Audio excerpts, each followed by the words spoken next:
Hey guys, I'm LQ and this is the LQ Review, and I'm here with my review of Godzilla King of the Monsters. So I had a chance to go out with my son, his friend, and my brother to watch Godzilla King of the Monsters.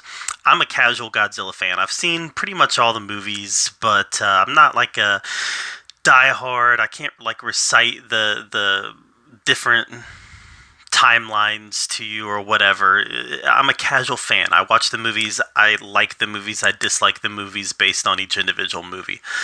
My brother, who's about 13 years older than I am, he is a diehard. He is a Godzilla fanatic. Loves it. He can tell you anything about Godzilla. And then the two kids, they just went along. They're 11-year-olds. They just went along for some monster mayhem. So let's talk about it a little bit. First of all, I loved this movie. One of my favorites of the year. Believe it or not, one of my favorites of the year. And I know it's getting trashed on Rotten Tomatoes. It's getting trashed by a lot of critics. It's getting trashed by a lot of hardcore Godzilla fans. I don't know why. I loved it. And I know that a lot of people are actually trashing the story. I saw nothing wrong with the story. I thought the story was strong. I thought the acting was strong. And I don't know. It's all subjective at the end of the day. You know, at the end of the day, something that I like could be something that you hate. Something that you like could be something that I hate. That's the reality of movies. That's the reality of TV shows. That's the reality of any art. I loved it. I am having a hard time understanding what people didn't like about it. Let's talk about each one of the kaijus one at a time. First of all, obviously Godzilla. Godzilla was fantastic in this. I still think he's a little bulky. I do. I think he's a little bit bulky. My brother, at one point, he nudged me and he said, "Godzilla is ripped," and he was digging it, and that's cool. I was like, Godzilla's a little bulky for my liking. He's a little bit big, and it's the same look as the 2014 movie. So they didn't really change anything up in that aspect. Overall, I like the looks of Godzilla, just a little bit bulky for me. When he first showed up, I thought that was a great scene when they were underwater and he swam right. He was coming up towards them and he was doing his intimidation technique, and then he swims right by them. Yeah, I thought that was a cool scene. And then I like the fact that Godzilla has multiple fight scenes in this movie. Not just multiple fight scenes, but multiple fight scenes with Ghidorah. You've got the one in Antarctica, you got the one in the ocean, and then you got the final one in Boston. And all three of them were solid fight scenes. They really were. The one in Antarctica, he got his butt kicked, and then obviously, the one in the ocean was when the oxygen destroyer came in, and then obviously the finale was the finale.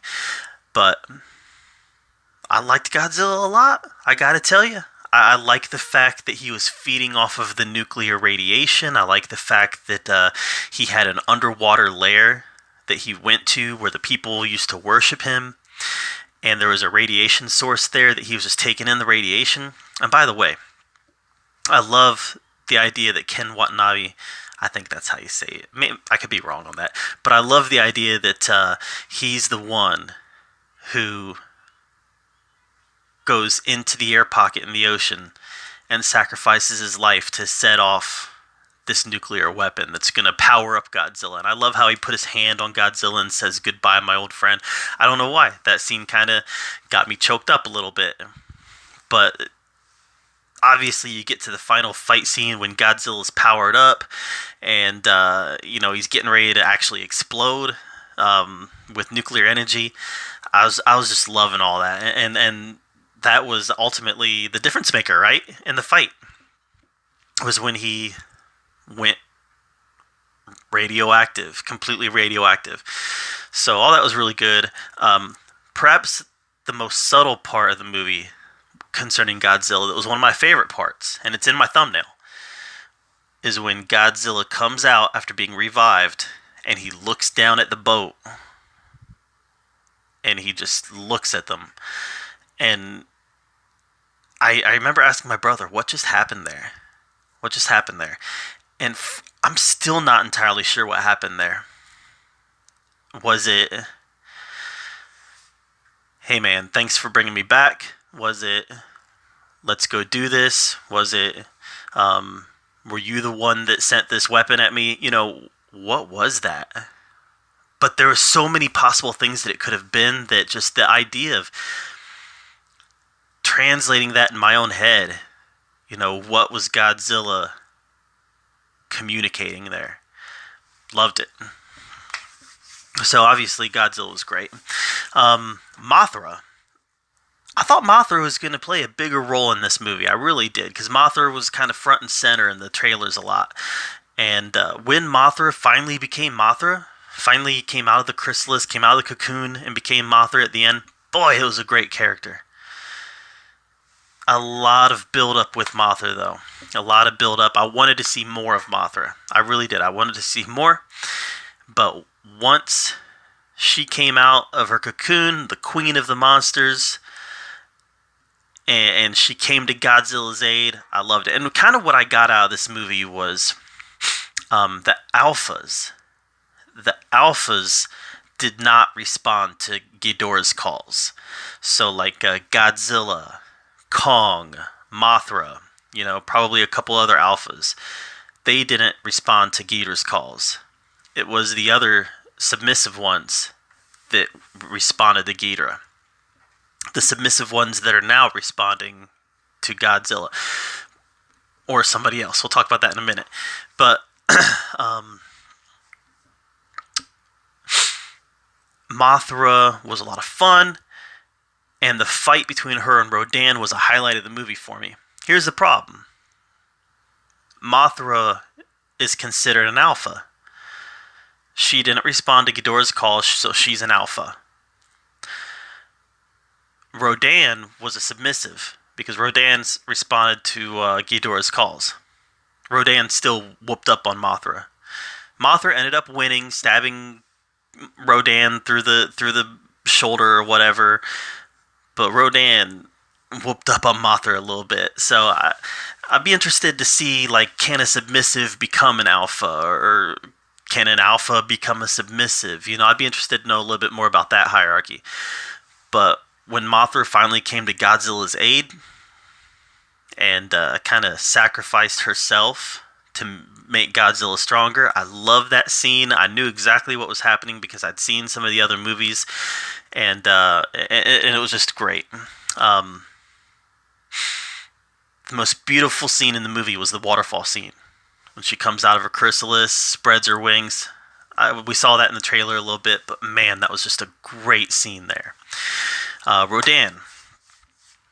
Probably the best action sequence in the movie was Rodan in Mexico.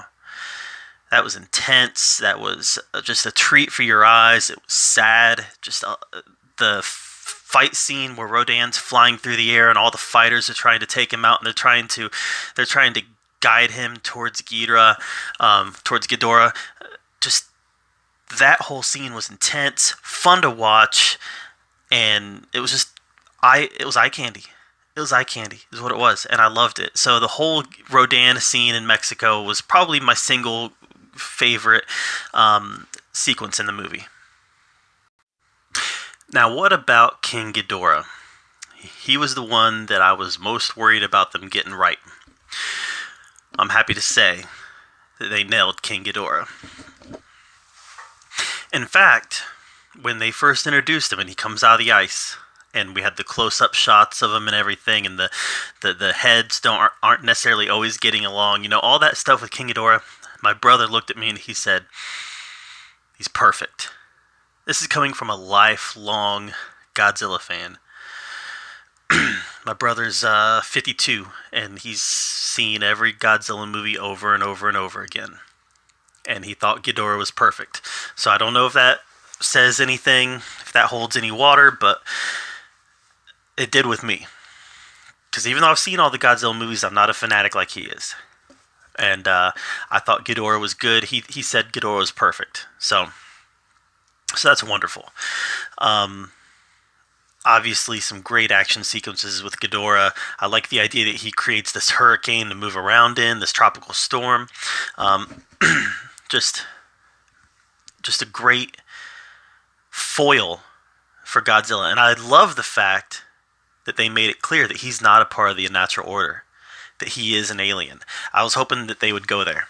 And, obviously, Monster Zero, he's he's an alien in the original movies, and I was really glad that they went there. That they said, yes, King Ghidorah is an alien. He's not part of the natural order, and that's why he's that rival outfit to Godzilla.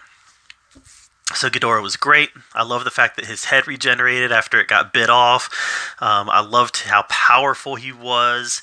I love he was just menacing too. Like there were some scenes, like when 11, when she was in Fenway Park, and the orca was going off, and Ghidorah had spotted her.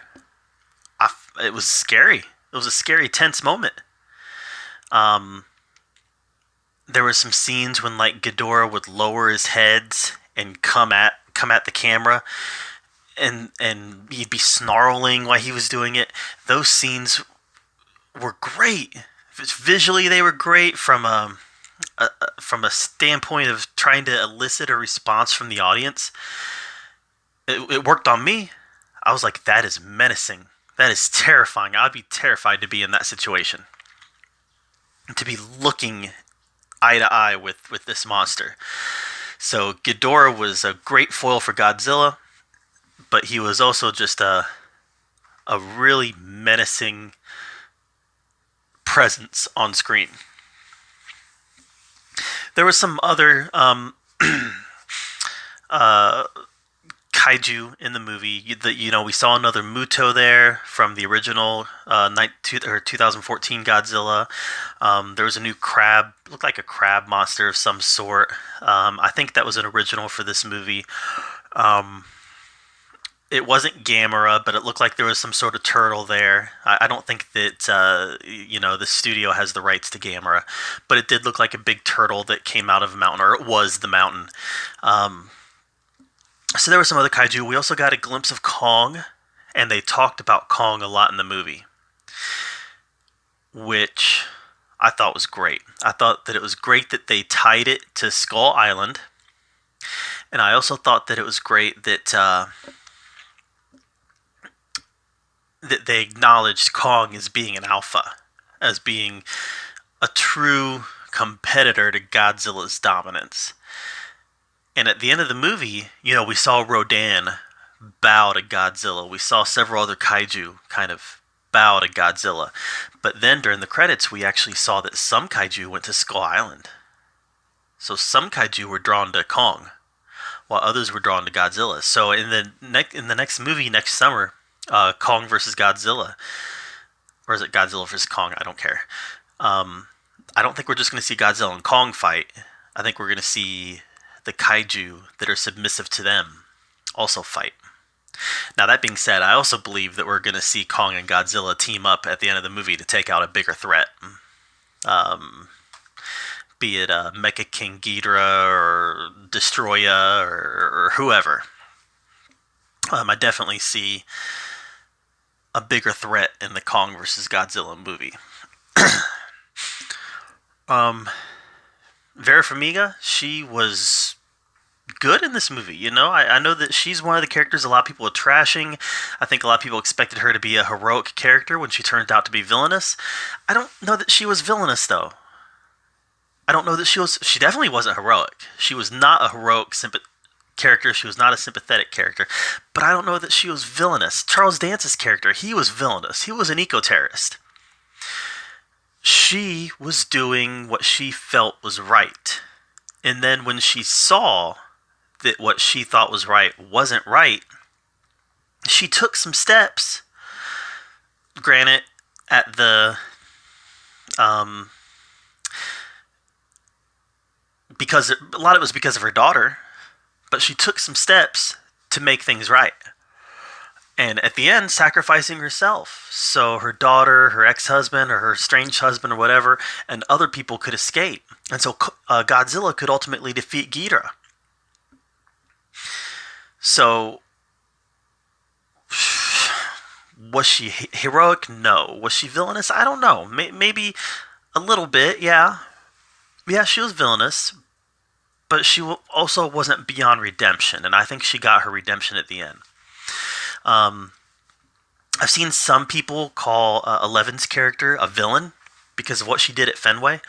I don't think so. I think she was trying to act heroically because she overheard them say, if we turn this on, we can stop the rampages. That's what 11 was trying to do, was stop those rampages. Now, it caused King Ghidorah to come to Fenway and find who this other alpha is. But 11 wasn't doing anything villainous there. She was trying to save the world. Was it a complicated decision? Was it a risky decision? Absolutely. But she was trying to save the world. Charles Dance's character was... I think he was needless. I don't think he was needed. I think that they could have written him out and just had Vera Farmiga's character in there, and I think that would have been just fine. Now, going back to 11, though, I think she did a fine job. This was her first big screen appearance, I believe, and I think she did a fine job. It was nice seeing her in something other than Stranger Things, and she did a good job. You know, she had some tense moments, she had some moments of comedy, she had some moments where she was put in some adult situations, and she performed well. So I feel like she did a good job. This is a good first big screen test for her. I really did. I thought it was very well done. Yeah, I don't understand the hate for the human characters in this movie, because I feel like while some characters made bad decisions, they were all decisions that were made sense in the context of the movie. We can remove ourselves from the movie and watch it and be like, wow, that's a stupid decision. But we're also not in it. We have all the facts. We're seeing it from outside. These people who are inside the movie, they're making these decisions in the context of where their character is at that moment. Now, I will say this. 11's dad, I forget the actor that plays him, but he runs around and gives a lot of orders to the government, to the military, that they then turn around and follow. I don't know how believable I found that, but other than that, I feel like the characters made decisions that made sense in the context of what was happening. I really liked it.